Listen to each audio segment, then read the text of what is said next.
a couple accused of stealing some of the $400,000 the public raised for a homeless man have been told they must hand the money over. Katie McClure and Mark D'Amico set up a GoFundMe page to raise cash for Johnny Bobbitt, 35, after the homeless man used his last $20 on gas for McClure. Bobbitt's selfless act gained worldwide attention and attracted hundreds of thousands of donations. But 9 months on, the couple admitted just over $150,000 of the $400,000 raised remains. The New Jersey couple have now given back all the funds to their lawyer, who has placed the funds into an escrow account as the case continues. The judge also ordered McClure and D'Amico to show where the money was spent. The couple originally set out to raise $10,000 for Bobbitt, but that target was quickly surpassed. But they withheld most of the funds from Bobbitt because they said he was spending it all on drugs. The homeless veteran then filed a lawsuit to stop the couple from spending what remains of the money.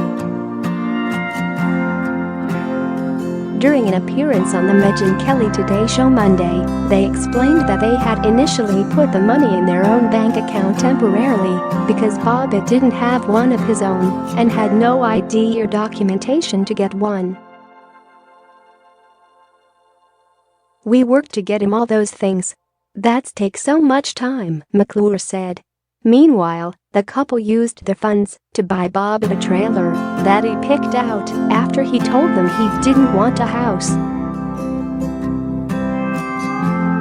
"His dream, one of the first conversations I had with him was what he wanted," said D'Amico. "You can do anything you want in the world. You won the lottery, basically. I asked him what his dream was. He said to end up in Alaska in a tribal trailer and living off the land and fish and hunting. I said, let's do it. They even allowed him to keep the trailer on the McClure property while they sorted out his paperwork, and he'd used their home to shower and would walk in whenever he liked. Eventually, the documents came through and they set up a bank account for Bobbitt, but by this time, D'Amico said they'd started to notice some red flags. The biggest warning sign came after Christmas, when the couple say they deposited $25,000 into Bobbitt's account. The money disappeared within 13 days, spent almost exclusively on drugs, D'Amico told Kelly. We saw the pattern developing. Every dollar he ever touched was used for drugs, D'Amico said. McClure said they tried to get Bobbitt to go to a rehab program, but when he refused, they were worried to hand over the rest of the cash because they feared he was going to do something foolish and end up right back where he was. I wanted to make sure at the end of the day, when he was ready, he had something left. D'Amico says that just $150,000 remains of the initial $400,000. Dada spent a lot of money, he said at Bobbitt. D'Amico explained that after GoFundMe took its cut, they were left with around $350,000 and that the $200,000 had been spent on his trailer, legal fees and court costs, the hotel Bobbitt stayed in beforehand, an SUV, TV, laptop, 2 cell phones, and sending his parents money. Also, his brother came into the picture and was living at Posar property, who is also an addict, D'Amico said, adding that the rest, including the $25,000 he cycled through in 13 days, went on drugs. Yet the Philadelphia Inquirer reports that the couple have since sold the camper for just $10,000, as well as the SUV, because Bobbitt wanted to use the money from the sale to move out of New Jersey.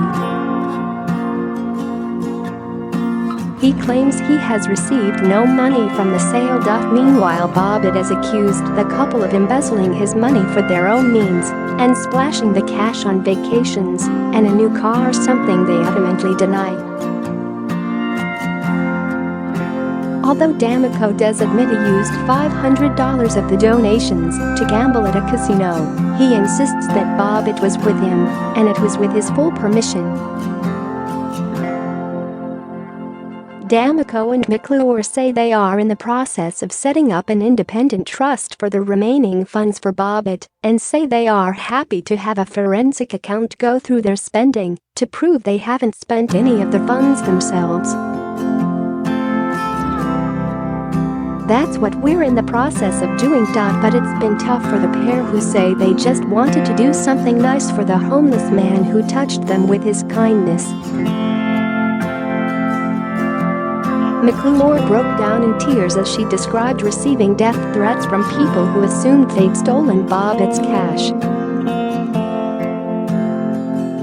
It's so hard to deal with because people are getting one side of the story and receiving death threats and threats to burn my house down and threats against my family and everything like that is so hard to deal with when we know that we did a good thing, she said. I still believe that we did a good thing, and I would do it all over again. I would do it all over again for him. Meanwhile, Bobbitt is back on the streets after the couple reportedly sold his trailer and asked him to leave McClure's land, claiming he had stolen from them.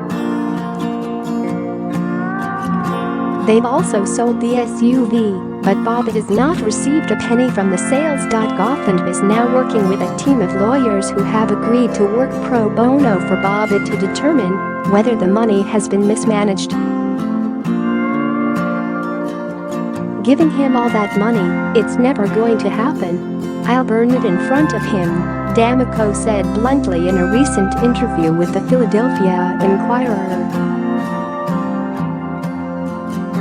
In the meantime, the couple have enjoyed trips to Las Vegas and Los Angeles, and McClure has purchased a new BMW.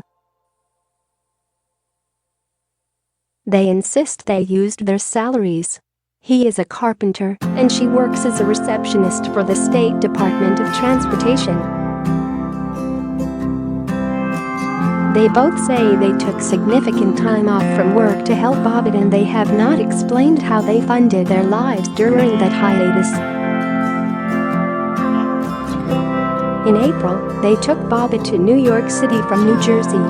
They were pictured there together smiling happily for photographs. Bobbitt says he feels betrayed by the pair and thinks their greed got the better of them once the money started pouring in. I think it might have been good intentions in the beginning, but with that amount of money, I think it became greed, he said. Homeless advocates have enrolled him into rehab programs to try to rid him of his opioid addiction. He spends $15 a day on drugs and is living beneath the bridge. When contacted by Daily Mail. On Friday morning, McClure did not immediately respond. She told the Philly Inquirer she did not want to lose her job over the dispute. Goffin spokesman Bartlett Jackson said the company was investigating the disagreement. When there is a dispute, we work with all parties involved to ensure funds go to the right place. We will work to ensure that Johnny receives the help he deserves and that the donor's intentions are honored, he said. Nearly 15,000 people donated to the page. It is no longer accepting donations. In her last update on it, McClure wrote, "Now let's get down to some business." We've received a lot of comments and questions about what Johnny's plans are for this money and how it will be used. Hopefully this will answer them, while keeping his privacy and the privacy of the people he is helping also. The first thing on the list is a new home which Johnny will own. He will never have to worry about a roof over his head again. Second will be the dream truck he's always wanted. A 1999 Ford Ranger. Yes, I'm serious. There will also be 2 trusts set up in his name, one essentially giving him the ability to collect a small salary each year, and another retirement trust which will be wisely invested by a financial planner which he will have access to in a time frame he feels comfortable with, so when the time comes he can live his retirement dream of owning a piece of land and a cabin in the country. A bank account will be set up for him with funds for everyday needs that will get him through until he finds a job. And lastly, he will be donating to a few organizations and people who over the last couple of years have helped him get through this rough patch in his life. This is a well-thought-out plan that Johnny, his lawyer and financial advisor, came up with in order to give Johnny the means to acclimate back into a normal life and also to protect him and ensure he has a bright future. Bobbitt said he was never given a lawyer and met once with a financial advisor.